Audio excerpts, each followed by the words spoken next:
All right, I'm here with Rus Bradburd, the former coach at both UTEP and New Mexico State, and an author of 40 Minutes of Hell, The Extraordinary Life of Nolan Richardson. And I just finished the book. It's a fantastic book, and for all you college basketball fans out there, I really think you should go pick it up and read it. So, Rus, thanks for joining me here on Ballin' Is a Habit. It's good to be here, Troy. Thank you. Thanks. So, I want to know, what was it like to coach under the tutelage of iconic basketball teacher Don Haskins? He coached Nolan Richardson in his final 2 years at Texas Western. What was that like? Well, Don Haskins, everyone knows what a great coach he was and what a profound effect he had on college basketball, but he was a difficult guy to be around on a daily basis. He was generally not in a good mood. He was generally sort of on edge. He treated us well, but he wasn't around much. He'd pretty much only show up for practice and the games. And because he only showed up at those times, he could often be in a foul mood. So while he was a good person, he was also difficult to be around on a daily basis just because he was such an intense guy. Do you think that has a lot to do with the reason that Richardson decided to play this really intense 40 minutes of hell style basketball? Because he had been averaging 20 points a game his sophomore year, and when Haskins came in, his points slowly decreased, and they started to play a much slower tempo game. Well, I think that's right. I think a lot of what happened with Nolan Richardson in terms of his style of play was a reaction against Don Haskins' style, which he considered stifling. And I think a lot of young players think, well, the coach isn't letting me shoot enough. But as you mentioned, in Richardson's case, he did go from 20 points a game to 13 points a game to 10 points a game, although the catch in all that is the team started winning. It wasn't a winning team before Don Haskins got there. But I do think Nolan's style of play was very much a reaction to his feelings about playing for Don Haskins. So for those of you who are unfamiliar with the book, how and why did you decide to make Coach Richardson the focus of this book? Well, when I started doing 40 Minutes of Hell, it was really my attempt at understanding Nolan Richardson. I thought, here's a guy that's won national championships, he's making $1 million a year. What's he so angry about? And it began as my attempt to understand him. And 40 Minutes of Hell is sort of my journey through my understanding of Nolan Richardson. First thinking, what's the deal with this guy? Why is he complaining all the time? To, sort of the arc of the book is sort of this understanding that I grow to have of Nolan Richardson. What was it like to study the life of Coach Richardson? Was there anything about him that might surprise the average basketball fan? Well, I think there's plenty of surprise. I think there's plenty of surprises. I don't want to give too many of them away, but one of the things I think that was most interesting about him is his inability to change and his inability to be satisfied. What made him a great coach, I think, is what led to his undoing and his firing at Arkansas. But I think we're all like that to a certain extent. Is what makes us good at something can become our downfall. And that story is very much it's an archetype. It's a story that we've seen all through the history of mankind. What made Milton a charismatic leader also led to problems that he had, and you can go down the list with all the successful people in history. And I think Nolan is very much like that. And because of what happened in his background, his growing up in sort of on the edge of racist society in a Confederate state, I think it really plagued him and haunted him, and he's never been able to let go of that. Like you said, do you think the race issues play the biggest part in defining his career? Or, because I feel like a lot of times he doesn't get the recognition he deserves as taking Arkansas to 3 Final Fours in a span of, I think it was 5 years. Well, one of the things that I've noticed about Nolan Richardson in the last year or so is he's gotten a little bit happier, and a big part, he seems much more settled now than he did when I began the book in 2003. And I think part of that is because I think his legacy has stood the test of time at Arkansas. They get a little bit worse every year, and I think time has sort of proven that firing him was a terrible idea, that the team's not doing better, that the attendance has gone down, they've never advanced in the NCAA tournament, they don't make the NCAA tournament anymore. So I think that those things those things I think have sort of given him a sense of peace. But I do think he's a guy who sees race in everything he does. But I've come to believe that had I grown up, in Nolan Richardson's shoes, that I would have been the same way. Like you said, Arkansas has continued to sort of be on the decline since he's up there. Do you think that coaching at a school like Arkansas, not really known for its basketball program, makes it harder for people to realize and recognize his talents and success?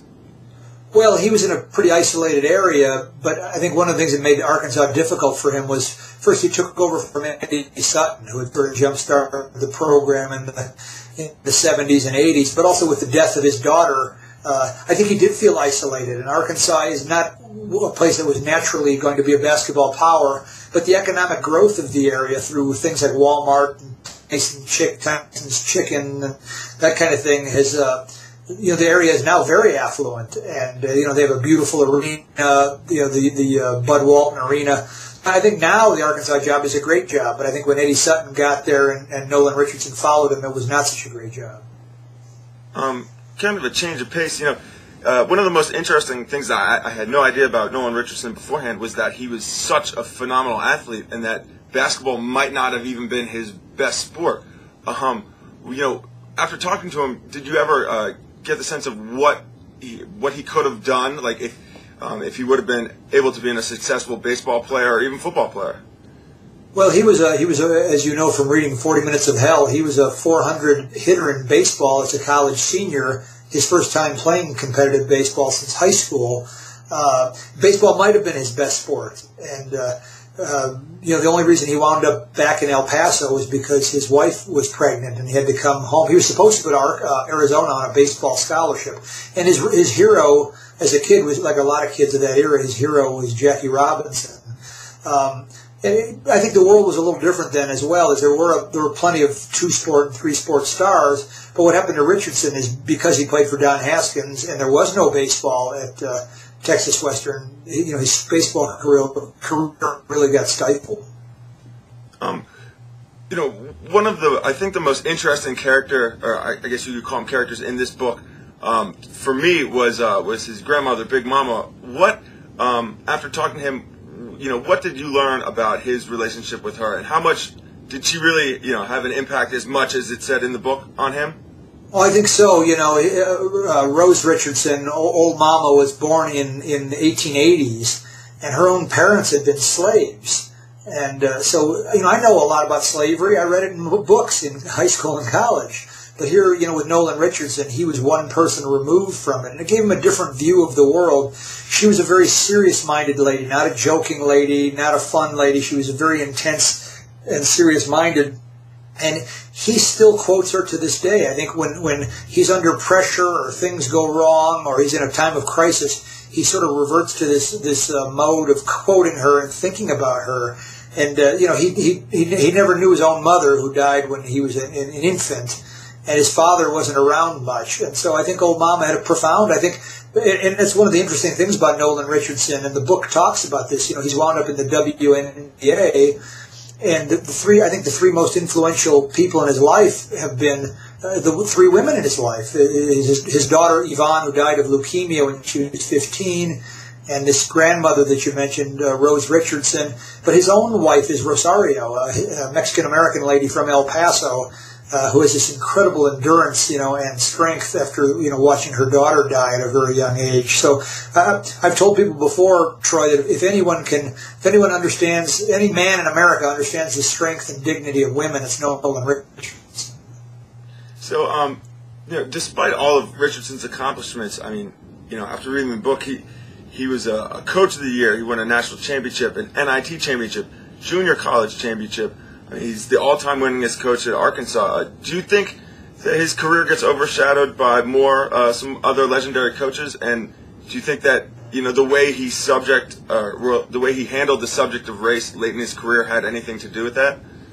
Well, yeah, I think that's very true. Is that I don't think he gets the credit he deserves. I think part of that is I don't think that all the media members or television announcers are racist by nature, but I do think he's been overlooked quite a bit. I think he doesn't get the credit that other coaches who've won national championships get. I think there is sort of this mentality that the black coaches are recruiters and the white coaches are X and O geniuses. But I also think I noticed it happened with Tim Hardaway. When I mentioned that I used to coach Tim Hardaway, people say, "Oh, he's the guy who hates gay people." And it's funny how you can get tagged with something, for one incident. And I think what people remember about Nolan Richardson is that bad press conference that he had on his, in his last week as the Arkansas coach. And it's one of the reasons that the book 40 Minutes of Hell begins with that press conference and sort of this question of what's with this guy and how did he get so angry. I do think it's unfortunate that he gets remembered for a press conference and talking about race, whereas his style of play and his sort of his courage of being a pioneer always seem to get overlooked. Yeah, because if you think about it now, Missouri plays a newer version of the same style, the 40 Minutes of Hell, and very rarely does he ever get recognized as being a pioneer of that style. You very rarely do ever hear his name mentioned when talking about Missouri now. Well, the Missouri coach Mike Anderson played and coached. He has a long, 3-decade association with Nolan Richardson. But I think that's very true. Is that Nolan Richardson doesn't have video about his style and coaching books about his style. For example, there's 6 or 7 Rick Pitino books, but no one has ever written the Nolan Richardson book in terms of his coaching style. 40 Minutes of Hell is sort of a study of his life. But I do think it's unfortunate, and he's a guy that part of the reason I think for this attitude is he's a guy who sort of turned conventional wisdom upside down by pressing every minute of the game and playing a style that people think is not a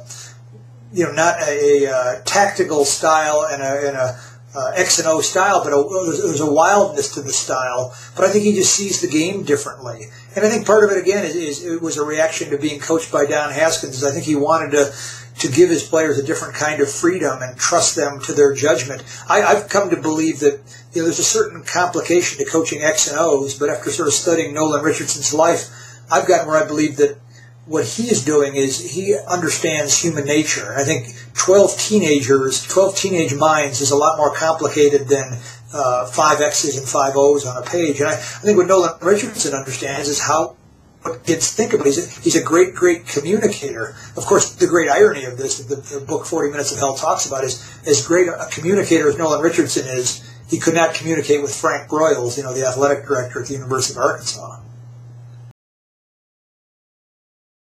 40 Minutes of Hell, The Extraordinary Life of Nolan Richardson by Rus Bradburd. I strongly urge all of you guys to go out and read it. Russ, thank you again for the time, and I look forward to speaking with you again. Troy, thank you a lot. All right, thank you very much.